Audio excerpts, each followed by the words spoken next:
अभी मैं आपको थोड़े से डिटेल्स दे देता हूं about what is the plan of action.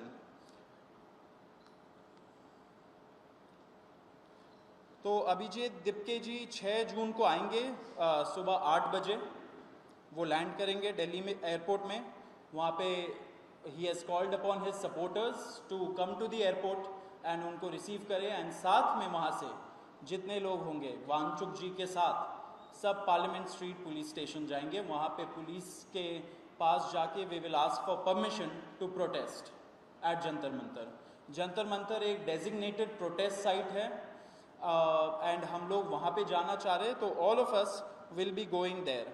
सारे प्रोटेस्टर्स का स्वागत है, हर पार्टी से लोग आए, रूलिंग पार्टी हो या ऑपोजिशन पार्टीज हो, सारे लोग आए, अपने बैनर के बगैर आए, because this is an issue of the youth and youth constitutes the biggest majority in this country. So we invite everybody from all political shades to come and be part of this movement.